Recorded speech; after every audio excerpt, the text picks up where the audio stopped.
Knowledge के हिसाब दी जीजा जी, साली के सवाल के जवाब दी जीजा जी, अपना नॉलेज के हिसाब दी जीजा जी, जलवा दिखाई ससुराल में। अरे पूछा पूछा पूछा कौन रंगवा मोहे मनवा, कौन फुलवा शोभे बगनवा, अके कर मुस्किए जीजा जी, बोल मारे लजनवा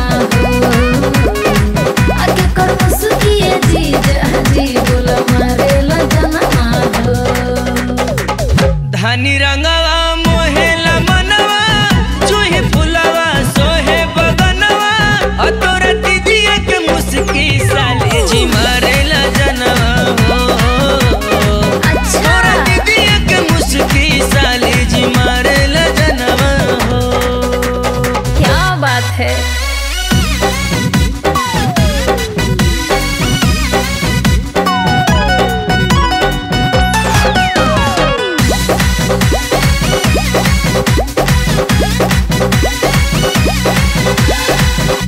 कर बोली मारे है गोली, बढ़े धड़कनवा हो, के कर छाम छछना वेला, काढ़े परानवा हो।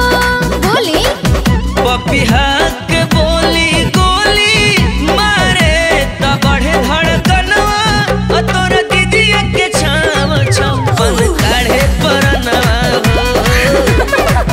तोर दीदिया के छाव छप्पन काढ़े परनवा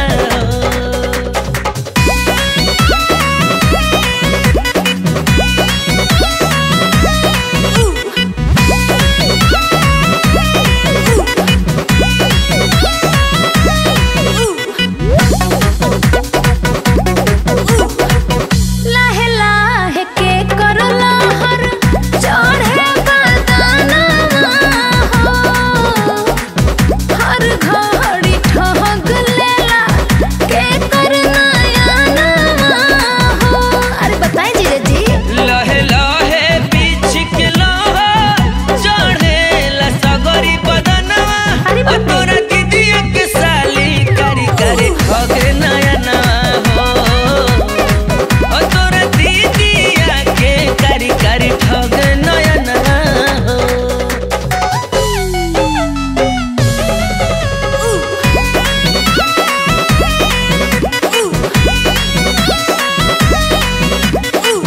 के करा से जीजा जी शोभे आंगनवा हो, के कर सपनवा में होला बिहानवा हो।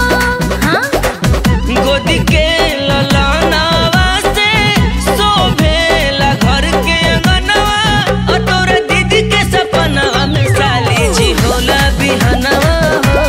सॉलिड है बॉस। तोर दीदी के सपनवा में साली जी होला बिहनवा हो।